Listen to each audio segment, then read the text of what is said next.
And welcome to another edition of South Texas Crossfire. This is Attorney Joe Flores reminding you to join us each and every week right here in Corpus Christi on KTMV Channel 6. And don't forget Don Humberto, the patriarch of the show, celebrating 50 years in broadcasting, started in San Antonio there on Univision.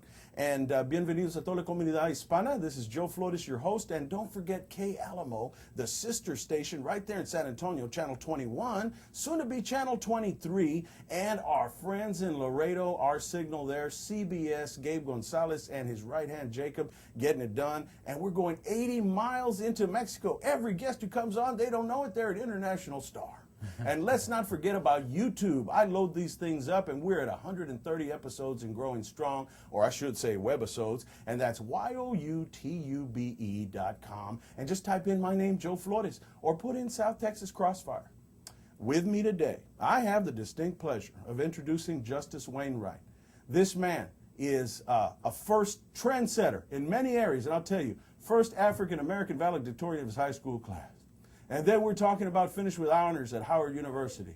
He was the first Houston Bar Association president after the 60-year history and 2,000 members that got on there and was president. And he is also the first lawyer and judge in his family. Welcome, Justice Wainwright. Thank you. It's a pleasure to join you today. You know, this is an honor, Your Honor, because you're the first Supreme Court justice to be on our show, and also you're our first guest for the third season, let me tell you. Well, it's an honor to be here. Well, I appreciate it, and I know, you should be up there on the bench here strong, but you had a little bit of time today on your busy schedule to come down here because, I begged and pleaded to have him on because I think it's important. Many of my viewers ask, well, why do we need judges on the show? Why do we have to educate them? I don't even have a traffic ticket. I don't even spit on the sidewalk. Why do I have to worry about who is a judge or who is not in the Supreme Court? Ladies and gentlemen, we have to, because we have to be sure our safety, public policy, constitutional rights, right to bear arms, everything is being affected by the people on the Supreme Court of the land here in Texas. And I like to think of Texas, well, we're a state, but I like to think of us as a republic sometimes. I wish it would go back to that. We're unique, aren't we? Yeah. Well, let me ask you, I usually give my intro spiel, but let me be quiet here for a minute for once and ask you, how did it all begin for you? I want to know about your education, training background. I want the audience to hear all about it. Where'd you grow up and everything else? Well, thank you, Joe. And it is indeed a pleasure to be here in Corpus Christi with good folks. Going to spend the whole day here speaking at a luncheon and then a couple events this afternoon, a reception this evening, and it's going to be a good time. My background, where'd I come from? I have a similar background to the folks in this good area. My dad worked hourly for DuPont Chemical for 27 years. He passed away, unfortunately, about 14 years ago, and he was the pastor of our church. Mom was a high school English teacher, so I came from a working class background. And like most of us know, I didn't have everything I wanted when I grew up, had most of the things I needed, but we had love in our family, and our parents taught us important values. Our priorities in life are God, family, country, and those are the priorities I've tried to teach my kids. Mom and Dad also pushed education and equality and fairness, and those are ingrained in me as well. Thanks to a scholarship, I was able to go to Howard University, as you pointed out, for undergraduate school. Got to study overseas at the London School of Economics in Great Britain, thanks to a scholarship. And then, thanks to a scholarship as well, I was able to go to law school. My parents wouldn't have been able to afford to send me to those schools, but thanks for the grace of God, I was able to work hard and get a scholarship. Then I practiced law for about 12 years.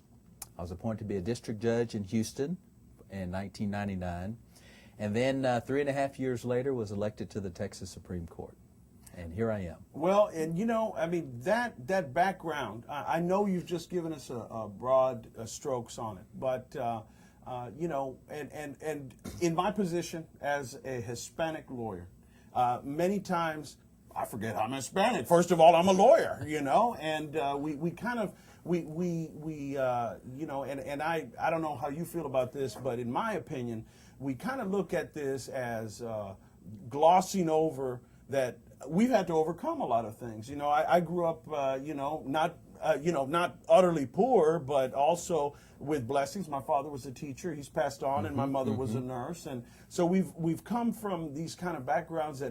But you're the first lawyer and judge in your family. Right. So how did you get your interest, your passion in the law growing up? And you said you grew up in a household with equality as not only a virtue but a mandate, and treat Right. everybody fairly like you want to be treated.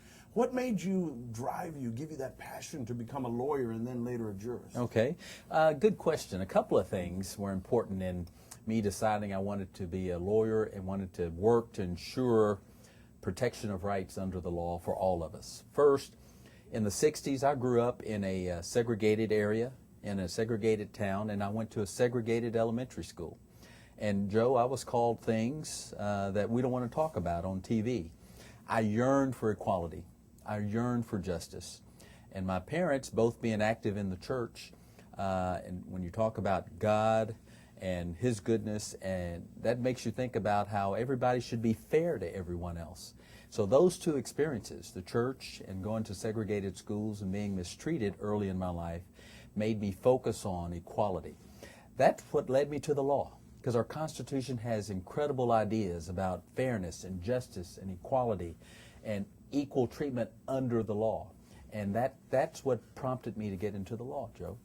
Well, and you bring up a good point. We've looked at that, and many of us have faced racism in this country and everything, but often I think that people equate having to go through that as having automatically liberal leanings, which is not necessarily true, especially in my culture, and I know you are deeply committed to your church, Second Baptist Church. You've got 3 boys and a lovely wife, and I too am committed to my church and also and family. And what we're looking at is that not necessarily having, just because of that, people, especially in the last generation, have had a increased or improved living and have been blessed with many gifts. So, but a lot of people still think automatically people have liberal leanings because they grew up in a humble background. And is that necessarily true? Well, I think no racial group is monolithic. People like to say there's one view. Sometimes they talk about Hispanics having one view and blacks having one view. We're all individuals. We live in a free country. We have a right to choose. And we live in a great country. Not a perfect country, but a great country that can change and improve, and that's what's happened. Hispanics, Asians, African Americans at different points have been mistreated in this country and not given equal rights under the law. But our country's changed and improved. And now what I believe is that if we all get an equal shake under the rule of law, a fair and consistent application of the rule of law to everybody, then we all get equality under the law. So it's not a liberal idea, it's not a conservative idea, it's an idea that as a judge involves the principled application of the rule of law day in and day out, regardless of race, creed, or gender. You get a fair shake when I'm the judge. Well, and I'm glad you brought that up, because a lot of people, especially here in Texas now, and go figure, my brethren in the plaintiff law side of it have said since 2003, and there have been, and I want to make this clear to everybody, the legislature passes these laws. As I have interviewed other judges, some people say, well, it's the judge's fault, he's got to rule this way or that. No, they interpret and they enforce the law, and they make those decisions. They make those hard decisions every day. And I want to be very clear to everybody out there that we are not trying to get, when a justice or a judge is on, that we're not trying to get them to comment on particular facets or specifics on the law. But what I'm going to ask are questions, general topics, and we'll get into that on the second half of the show. We're going to talk about some particular cases of interest that affect all Texans.